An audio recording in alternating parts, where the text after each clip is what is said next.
Okay, once again, good morning, everyone. So we are now in the week 4, the OFAD 6102 Administrative and Office Procedures. So I'm going to discuss about the traits, values, and skills of the office administrator. So at the end of the session, the students will be able to know the importance of emotional intelligence, identify the different components of emotional intelligence, and understand the emotional intelligence matters in the workplace.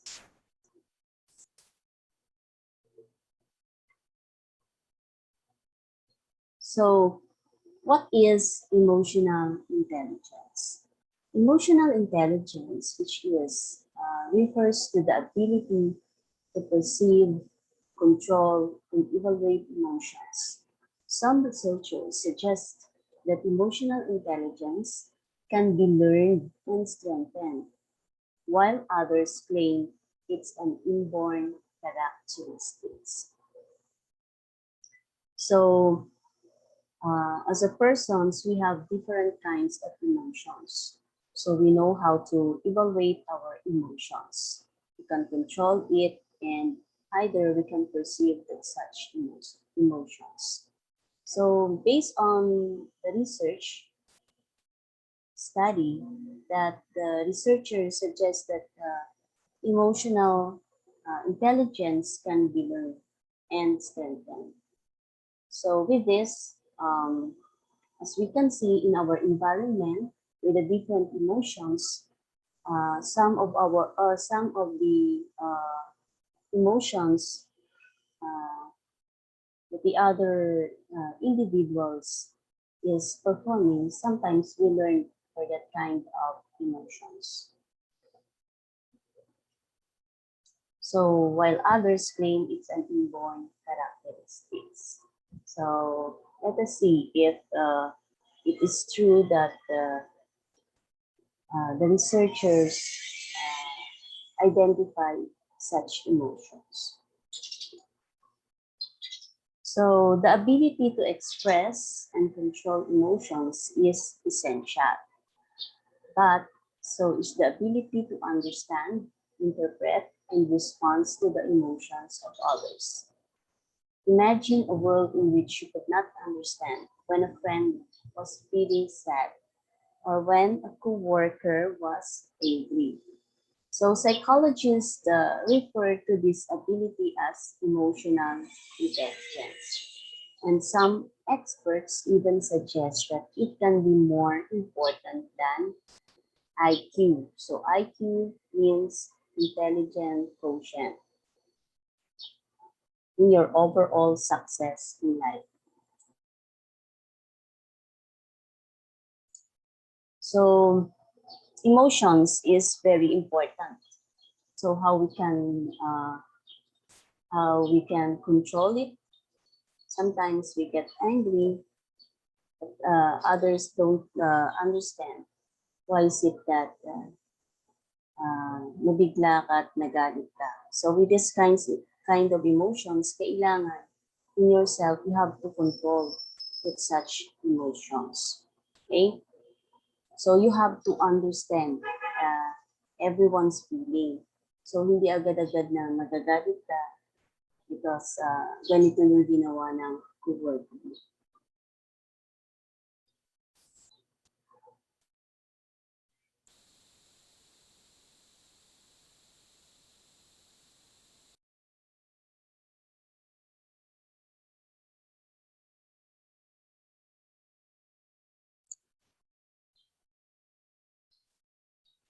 Next, we have the components. So researchers suggest that there are 4 different levels of emotional intelligence, including emotional perceptions, the ability to reason using your emotions, and the ability to understand emotions, and also the ability to manage emotions.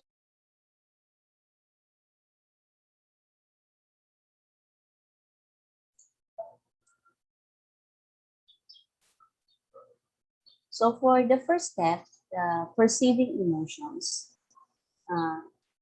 is to understand emotions, is to perceive them accurately. So in many cases, this might involve understanding nonverbal signals, such as body language and the facial expressions. Diba? Sometimes you can see in the other people, like hindi nagsasalita, but based on their facial expressions and their body language, we uh, we know that they are angry. So, pinapakita nila yung emotions nila. That they are, it might be happy, it might be angry. So, with this kind of emotions, madali natin ma-detect yung different emotions based on these non-verbal signals or signs.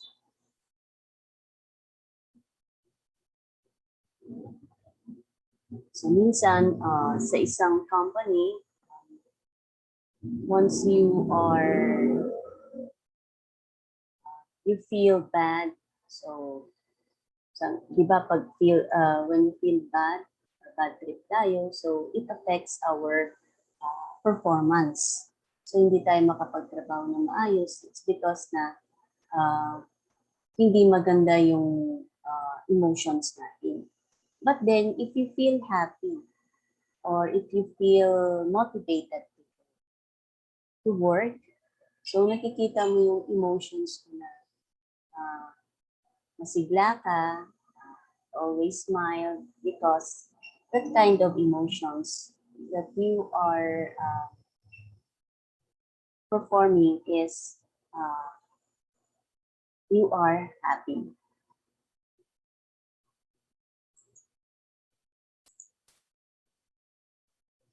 Next, number 2,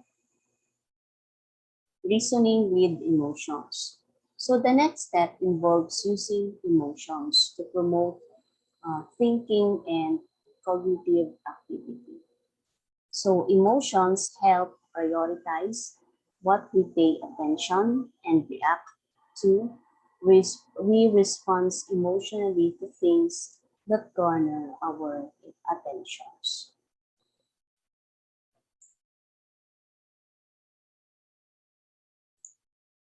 So in this kind of reasoning emotions, this will help us in order to respond such problems. Okay, so using our mind. So when you say cognitive activity, we are um, thinking of the solutions for a certain problems. So paano tayo mag-react? Paano tayo magbigay ng advice doon sa problem na yun? Okay?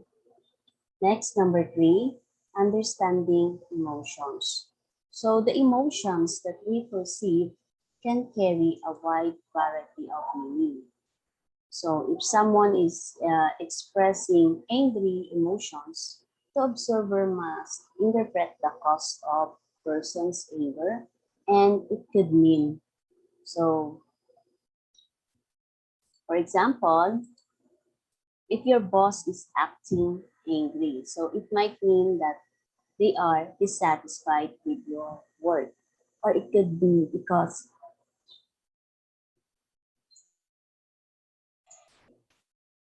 they got a speeding ticket on the way to work that morning, or that they've been fighting with their partner. So with this kind of emotions, kahit man lang na facial expressions or body language, we can understand that such emotions. So once na yung co-workers mo or yung boss mo, pinapakita yung ganyang emotions niya na he or she feels angry, so we have to understand. So siguro si boss nito, merong pinagdaanan na problema. So yun. So we have to understand such emotions.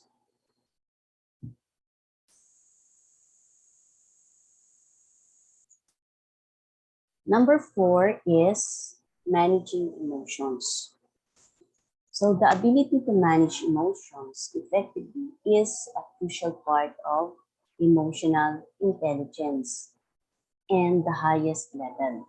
So regulating emotions and responding appropriately, as well as responding to the emotions of others, are important aspects of emotional intelligence. Okay. So based on this managing emotions, when we have this kind of problem, so kailangan tayo, marunong tayong mag-manage ng emotions natin. Hindi natin dapat ipapakita sa ibang tao that ito yung nararamdaman natin. Kasi once sa workplace ka, okay, so once dinala mo yung problema mo coming from your house, dinala mo siya sa office mo, okay? So, it affects your work, diba? So, nagagalit ka, it's because na nagkaroon kayo ng misunderstanding ng partner mo. Hindi kaya may problema sa bahay mo. So, dinala mo doon sa workplace mo. So yung tendency is that hindi ka makapag-focus doon sa trabaho mo. Pero, if you know how to manage your emotions, okay, you have to leave your problem sa bahay, okay, and then what you're going to do is to focus in your work sa workplace mo. So, kailangan talaga na marunong ka mag-manage kasi kung masyadong affected ka, pati yung mga co-workers mo within that organizations ay makaaway mo rin. It's because na hindi nila, nakikita nila sa sayo na at nainitin yung ulo mo. So, yun. So, di ba? So, ikaw as a co-worker na nakikita mo yung kasamahan mo, na ganun yung pinapakita niyong ugali, of course, ikaw mismo as a co-worker affected ka rin. Okay? So, with that, okay, to maintain a harmonious relationship with your co-workers, you have to manage your emotions.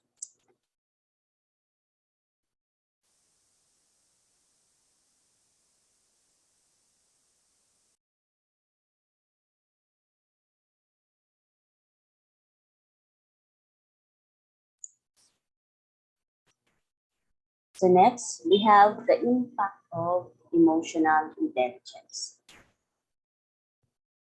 So interest in teaching and learning social and emotional intelligence has grown recent years. So social and emotional learning programs have become a standard part of the curriculum of many schools.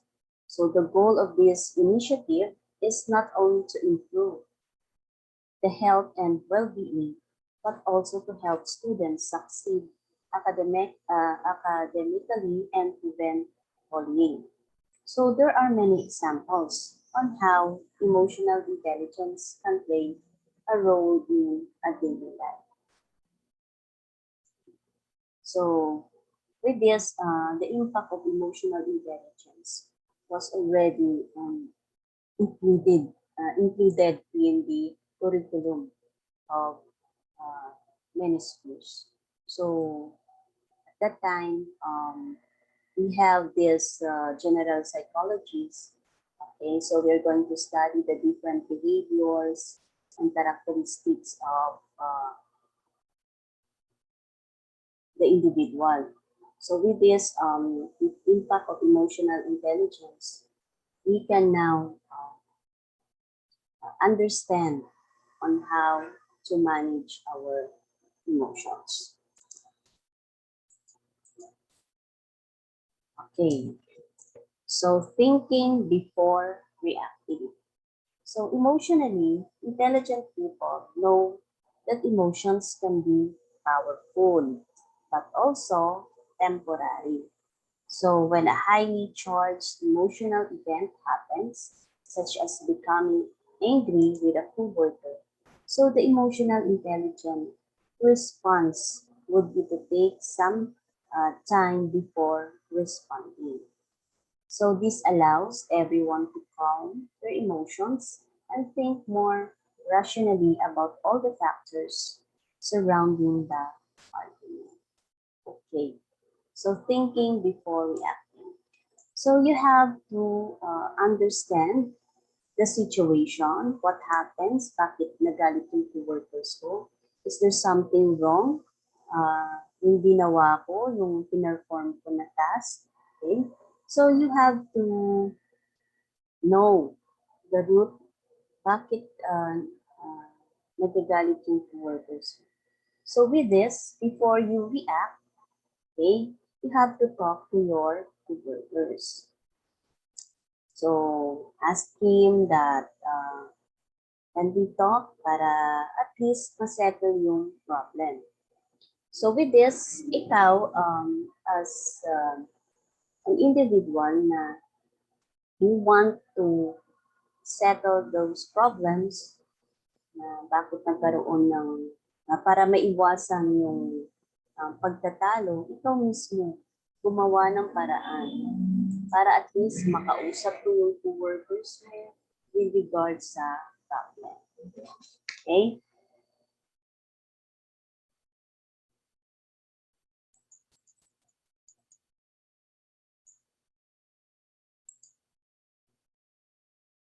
Next, we have the greater self-awareness. So emotionally, intelligent people are not only good at thinking about how other people might feel, but they are also adept at understanding their own feelings. So self-awareness allows people to consider the many different factors that contribute to their emotions. Okay? So um, if you have these emotions that sometimes na bigla ka lang nagagalit, and you don't know the reason, okay? So you have to assess yourself. So kailangan iwasan ko to ang ganitong problema, okay? Para makontrol ko yung emotions ko. So with this, sa sarili mo, na ma-manage mo yung emotions mo. Okay? So you have a greater self-awareness. Next is the empathy for others. So a large part of emotional intelligence is being able to think about and empathize with other people or feelings. So this often involves considering how would you respond if you were in the same situations. Okay, so empathy of others. So ibig sabihin na you are nakikiraman ka doon sa nangyari, it's because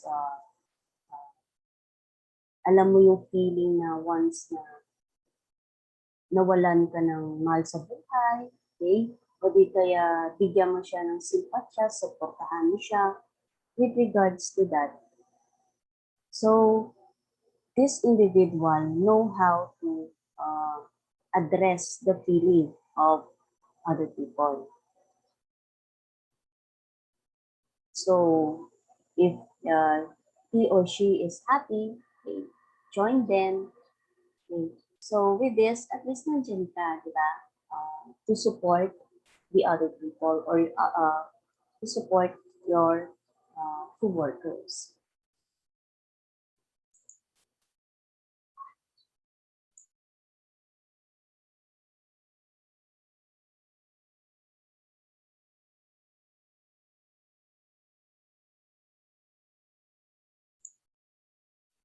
So let's take a look with the importance of emotions. So as Darwin theorized, researchers have learned that emotions serve as a biological purpose. They signal to us when there is something wrong or when our needs are not getting met. So when we need something that we are not getting or we're not getting regularly, we feel a negative emotions. This could be anger, fear, disappointment, depressions, or any of other emotions. Yan. So emotions serve as a biological purpose. They tell us when our needs are not being met. So with this kind of situations, you parang umaasa ka, okay? So umaasa ka na ganito yung mangyayari, ganito yung matatanggap mo. Okay, so you feel disappointed with that situations. Okay, like for example, if one of your coworkers sinabihan ka na, oh sige, by tomorrow, tatapusin ko yung task mo. Okay, since na marami pa tayong gagawin bukas, but then, uunahin ko yan sa'yo. Okay, so di ba, umaasa ka na natutulungan ka. But then, yung nangyari, for that situations, for the next day, so bigla na lang absent yung coworker mo. And you feel disappointed, depressed ka, it's because na you don't know how to do that work. So, hindi mo alam kung paano gagawin. So, narag ka ngayon. So, nagalit na galit ka. Okay?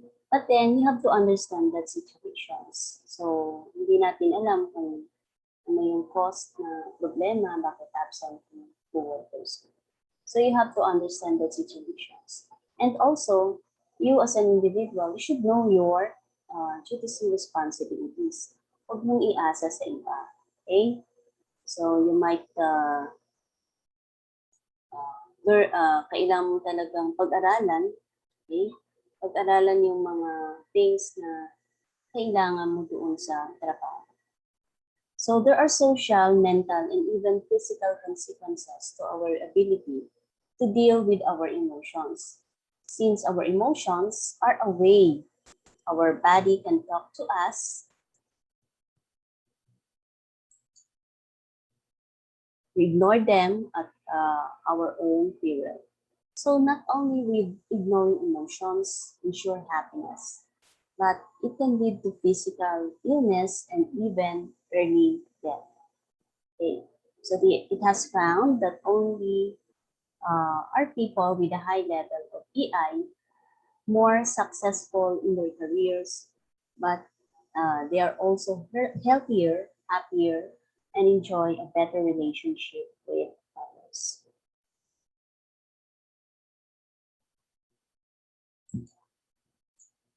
So those with a high level of emotional intelligence tend to experience a healthy balance of feelings like motivation, friendship.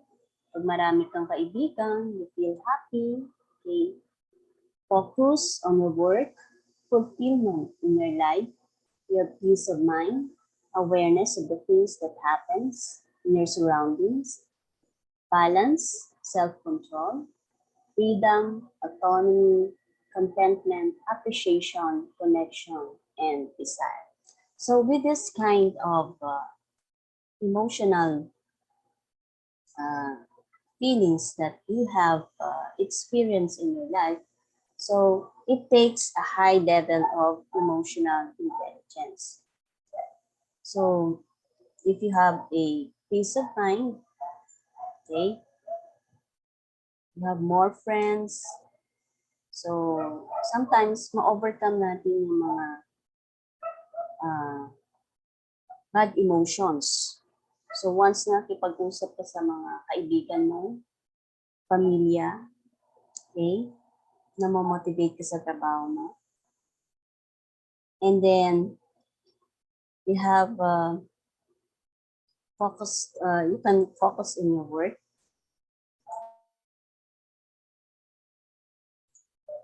And also you have a contentment in your life. So it increased your level of emotional intelligence. How about those with a lower level of uh, emotional intelligence. Okay, so they feel loneliness, fear, frustration, guilt, emptiness, bitterness, depressions, instability, lethargy, disappointment, obligation, resentment, anger, dependence, victimizations, and failure. So with this kind of emotions that an individual encountered in their lives, they have a lower level of emotional intelligence.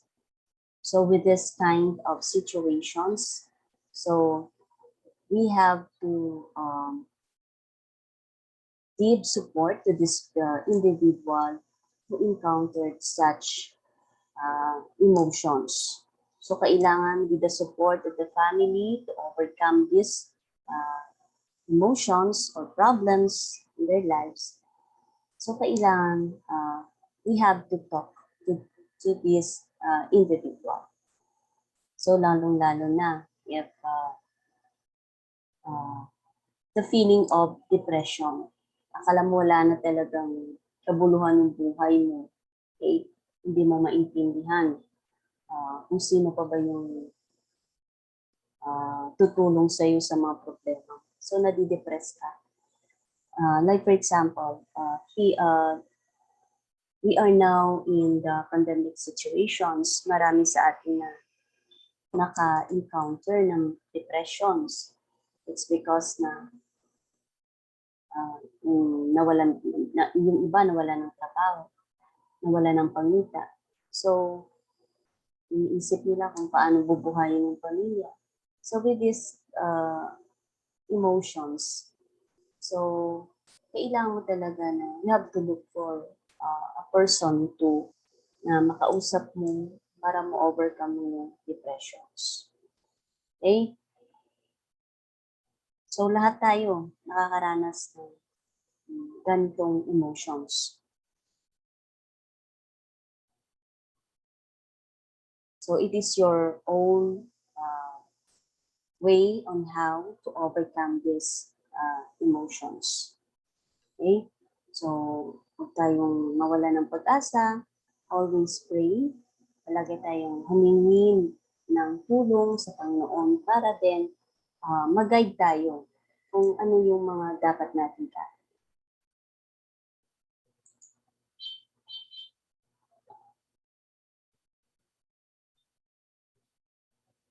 Next is why emotional intelligence matters in the workplace. So in the last decade or so, science has discovered a tremendous amount about the role emotions play in our lives. So researchers have found that even more than the IQ, your emotional awareness and ability to handle feelings will determine your success and happiness.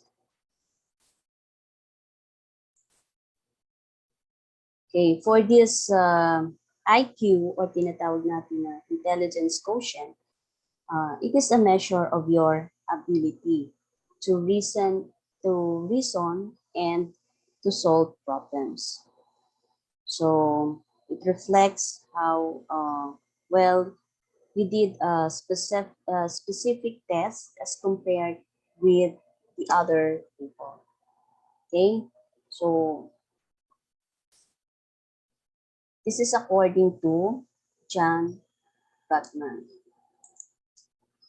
So now imagine a workplace full of employees with highly developed emotional intelligence.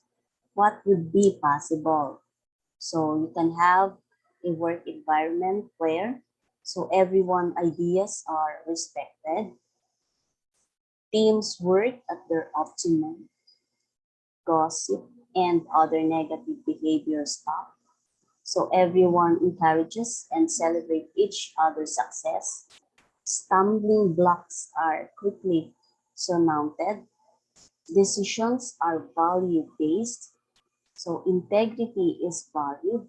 So work relationships are rewarding and your potential is continually developed. So with this kind of uh, emotional intelligence that presence in every employees, okay? So the purpose of this is that we have to encounter the negative emotions in the environment. So with this, each employees in the workplace are encouraged, okay, to work as a team. So pag merong teamwork sa trabaho, mas mabilis ang trabaho. Once na maganda yung performance, you are rewarded as a individual and also with your team. So with this, you feel happy and contentment with regards to your performance.